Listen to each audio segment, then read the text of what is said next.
Hey everyone, welcome back to my channel. My name's Andres, and today I'll be continuing on with Berserk. So last time we went through the Lost Children's arc, which is part of the Conviction arc as a whole. It's the first part. It's kind of detached though. So today I'll be focusing on the rest of the Conviction arc. This will be a full-on spoiler talk. We're so far along in the series, so it doesn't make sense to summarize things in a way, because if I summarize things in a way here without spoilers, I'm still kind of spoiling things from the past. So yeah. So we left off after the Lost Children chapter. Guts gets captured by the Holy Iron Chain Knights due to his injuries from fighting Rosine, the previous apostle he beat. And the Holy Iron Chain Knights, we know by now that they're led by Lady Farnese, who seems like an amateurish kind of like maiden figure who doesn't seem to have a lot of experience with like the grim realities of the world. We get more context into that later on in the story. She tries to whip him. He's just kind of brushes it off, and it pisses her off. Later on during the night and their encampment, the Knights encampment, Guts is trapped, and Pucks helps him out to escape during the night. As this is going on, demons start attacking him because, as we know, Guts has the brand of sacrifice. So at nighttime, he always gets attacked by demons. So demons start attacking. They start killing a lot of the knights. He ends up taking Lady Farnese hostage to escape, and she ends up getting possessed and tries to seduce him in a really uncomfortable scene where she is naked, and she does some things with Guts' sword that I will not talk about. But the sun comes out. The demon inside her gets exorcised, and she's just kind of left there in shame, seeing what she was doing. So she's very embarrassed and ends up escaping with Serpico, who's her protector. Then Guts gets a vision of Casca burning at the stake. So he decides to return to Rickard and Godot, where Casca's supposed to be, and he finds out she's missing, and she's been missing for around a month. They don't know where she is, so he ends up deciding to go look for her in a nearby encampment at the city of Albion, where the Tower of Conviction is. And there's a conglomeration of refugees that are coming in because of the plague that we've been seeing throughout the manga panels. And I really like during these parts, there's a great speech that Godot gives Guts about. He basically accuses Guts of leaving from his problems and using rage as an excuse, as an out. He should have stayed in reality, right? Like, he's been gone for 2 years. He hasn't seen Casca in 2 years, even like, and she needed him in these times. When she needed him the most, he decided to leave. And instead of confronting things and confronting the realities and the now and trying to make things better with the people that are left and the people that he loves, he chooses to find an escape, which is just this, I guess, excuse of fighting demons and fighting the God Hand. He's letting rage and anger get the best of him when there's more important things to his life. And I really like this because I think this keeps coming back to him throughout the arc of like, no, I have to protect Casca. I have to protect Casca. She's the person who matters the most to me, and I can't let this go on anymore. I have to stop running away from this responsibility. But yeah, while heading to Albion, Guts meets the Skull Knight once again, who does his typical prophecy speak and alludes to some kind of pseudo eclipse happening soon in the Tower of Conviction. And we get a surprising new member of the crew join in. His name's Isidro. He's like a little thief kid that actually is very. He seems like a young Guts in some ways. Probably doesn't. But we haven't seen his true background, I think. But it might be more similar to Guts than we think. I'm sure it'll come up at some point later on.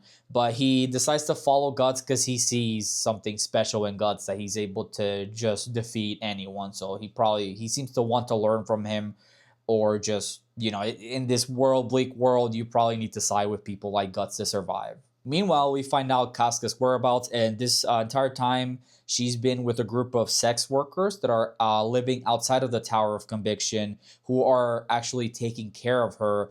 They call her Elaine. They don't know who she is. They know she doesn't speak still. She's still in this kind of like childlike state, but they're still choosing to protect her. And I will say this in general with this manga, and most manga, if I'm being honest, that are written by men, I have an issue with a lot of the depiction of women in the more explicit ones. With them, I feel like women tend to be used as a plot device where they're like in a trouble situation where they're just gonna be assaulted by some creep or some demon, and then Guts or someone has to save them. And I get doing that every once in a while, but it does feel like a cheap trope. I hope people don't burn me at the stake for saying this, but that's just my personal opinion. Unfortunately, it's just the reality of a lot of manga, and honestly like a lot of TV and media in general with that is more like R-rated. But I will say this, I really like Miura's depiction and humanization of the sex workers throughout the arc. I feel like a lesser writer would have made them terrible people, would have hypersexualized them, would have made them very stereotypical. They just care about money and stuff. But no, he depicts them as real people that are a light in this dark world. Luca, especially, is such a great character. Probably my favorite character in this arc. She shows so much strength despite not having the physical prowess of someone like Guts. She ends up, to me, being one of the true heroes of this arc, and is a light to a lot of people. And there's a great contrast between her and Nina, who's another sex worker, who is like a scared and a coward and will always try to find it out. Yeah, it's just, they're two great standout characters that really contrast each other, and I really love their depiction in the arc. They were my two favorite characters. But yeah, we also see that the Holy Chain Knights are here to protect the Inquisitor, Moscus, who's supposed to be like the most famous, or infamous, I should say, Inquisitor. He has a group of torturers, and this tower is used to torture basically heretics, but it's just really refugees that I don't know, they just pick at random to fulfill their bloodlust to torture people in the name of God. Moscas is a real piece of shit. He's a very, in my opinion, exaggerated mockery of like religious fervor, and using religious fervor as an excuse to further your kind of darker side. Like, to me, Mosca's probably deep down inside really loves hurting people and has a love for torture, and this is just his out. He just uses God as an excuse to do this. So far, most like even bad characters get humanized in some shape or form. But aside like from him accepting odd people in his like crew, like rejects and people that are not accepted into society, he's not really redeemable at all. So I'd say a little bit of a knock in my part. I wish Moscow had more gray, but sometimes people are just evil and terrible. Casca ends up getting captured by a group of a heretic sex cult that worships some naked goat dude, and they love to have orgies. But then he eventually gets turned into a demon, this goat dude, by some secret apostle figure that we see lurking in the background. Guts ends up killing this goat dude, but it's too late, and Casca ends up being taken by the Inquisition to be tortured in the tower. And then Moscus and the Inquisition try to use the old-fashioned Iron Maiden with Casca, the just close it off with the needles and all. But she's saved by, I think, her demon fetus baby who keeps like protecting her throughout this arc. Then the whole tower essentially starts turning into kind of like this mass of demons. I think due to Casca and Guts having the sacrificial mark, which causes demons to come out, and also all of the dead bodies from the Inquisitions that have happened in this tower. We see piles of dead bodies outside, and just this bad energy from like the people that are running away from the plague. All this kind of comes together into having this cataclysmic event where like there's just oceans of like demonic like beings that are just absorbing people. Then this egg apostle fella turns Moscus into a demon with like angelic wings, and also his torturers he turns into a demon too. And Moscus, from this point forward, he's kind of seen as an angel by the crowds outside of the tower because they see him with the angel wings, and he talks with so much like religious fervor and determination that the people really buy into it outside, despite being him being horrible and being just a torturer. But he tells them Casca needs to get burned at the stake to save them from the monsters. Very similar in my opinion, to the religious people from Stephen King's The Mist. If you haven't read or watched The Mist, the movie, go watch that movie. That movie's great, but really, really dark. But I mean, if you're watching this and you love Berserk, it's up your alley. But in that story, the people, there's like a religious culty group led by like this old lady who ends up deciding that to save them from the mist that's killing people, they need to start sacrificing the people inside that are like unworthy or heretics. Very similar vibe here with Moscus. But yeah, Guts ends up fighting Moscus and his torturers, and Moscus eventually shifts into a more demonic looking form. He kind of looks like an armadillo. He looks pretty funny. I feel like pretty silly, but still, I still like scary, I guess. But yeah, while this is going on, the Egg Apostle fella fights the Skull Knight. The Skull Knight injures him mortally, and he ends up escaping. Then he ends up meeting Luca, who the Skull Knight saved earlier on. And this Egg Apostle ends up telling Luca his story. He's a nobody. He lived his entire life in mountains of bodies that are outside of the tower.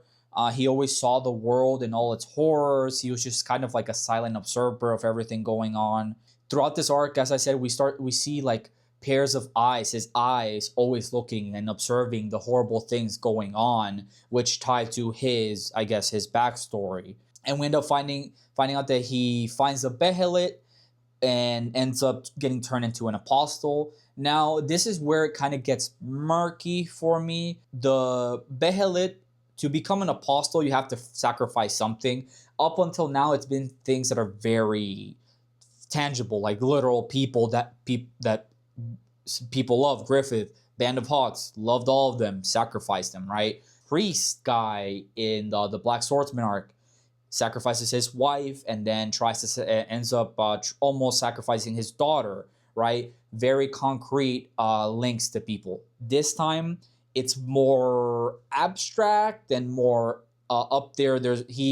I think he ends up sacrificing his world, which I guess is the tower and everything he sees with the people suffering from the Inquisition. And this will play a part next. I'm not going to speak out on everything that happens. I'm just going to go and then probably come back to this point. But he, I guess, doesn't sacrifice something at the present moment, but maybe makes like a promise to the God Hand to sacrifice something in the future, which is what we see later on.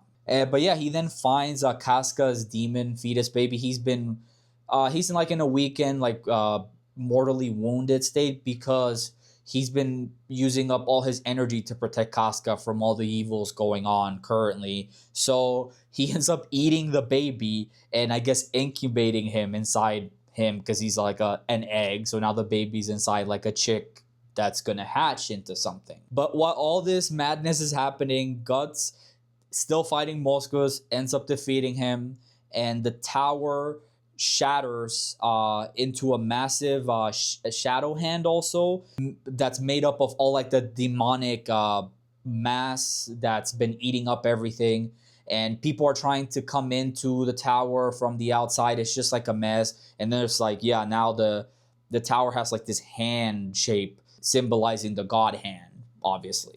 And God sees the shadow versions of all the God Hand members. He cannot fight them though. He cannot really hit them.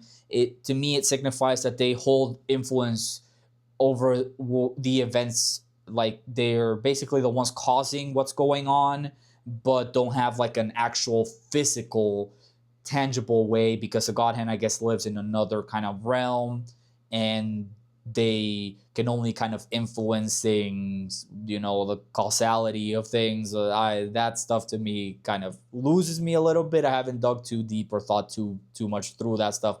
And Guts, Lady Farnese, Casca, and other survivors end up banding together and working hard to survive this demonic mass that's eating everything.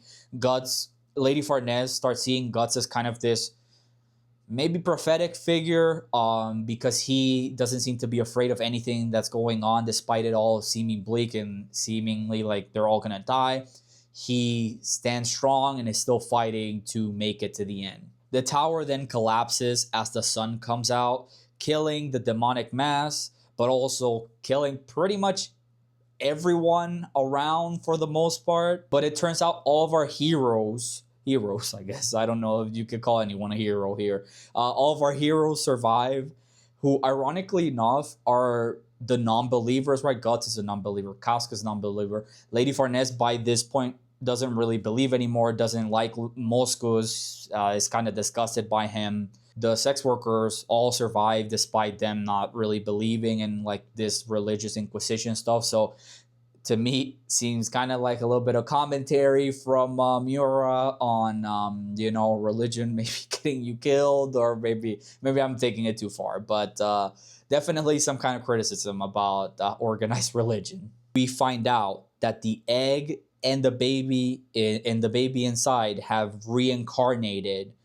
as Griffith, who seems likely to be a physical manifestation of Femto, which is confusing because Femto is an ethereal manifestation or demonic manifestation of Griffith, but Femto lives in the other plane. He probably wants to, Griffith wanted to be a ruler. He wanted to rule everything in the physical world, so maybe this is his way to get that back. I'm sure I read the title of the next arc, which is I think the Millennium Falcon or something. It definitely has to do with Griffith and his reincarnation, so I'm sure more stuff will come up about it. But yeah, everyone's in shock, and Griffith ends up escaping with Nosferatu Sod, who just takes him away. And yeah, that's the whole arc. It was definitely a mouthful for me. I was not prepared for it to be this extensive. I will say this: this arc, the Conviction arc, just like the Golden Age arc, achieves a really great balance between the more complex, like supernatural, heady, kind of abstract stuff, and the more tangible human characters. We get new characters to root for with complex emotions like Nina, even Lady Farnese, and obviously Luca, while at the same time having all like the lore of the God Hand and the laws of causality, the eclipse, the shadow eclipse, just prophecies and the Skull Knight talking about all of these. So there's a big contrast between like the supernatural and the human element, but I think it balances it really well. It reminds me a lot to David Lynch, and specifically Twin Peaks. Twin Peaks has a lot of that supernatural kind of like evil demons, I guess, with Bob, and if you know about all that stuff, and Garmonbonzia and other things, that are like up there, and very abstract. And then but we still have like the human characters in that show with the detectives, as well as Laura Palmer and so on. So really reminded me a lot of that of David Lynch. I think this is the kind of arc that gets better upon more readings because there's so much packed in. And I'm still, as I said, having a hard time grasping all the things. There's probably a lot of details I obviously missed. There's a lot of you could make a whole video about Nina and Luca, for example. You can make videos about the lore the Skull Knight is spewing. You can make videos about obviously Guts, Casca, about the egg stuff and the egg apostle and the sacrifices that he made. There's so much to talk about and so much to dive deep in. Like, are Femto and Griffith two separate entities, or are they one existing in two different planes? This whole reincarnation mimics the eclipse, right? And it's said to be the shadow that is cast from the moon. I guess Skull Knight says something along those lines. And we see the sacrificial symbol being cast as a huge burning mark through the crowds that Guts sees.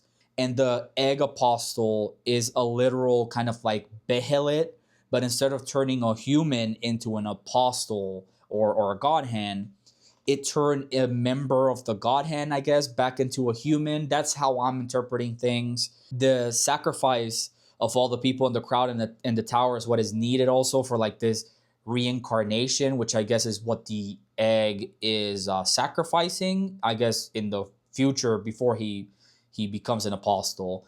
But I guess he maybe, I don't know, in some shape or form make some kind of promise to the God Hand. I'm not sure about these things. I don't know if we'll get any kind of more concrete answers to how some of this stuff has worked later on.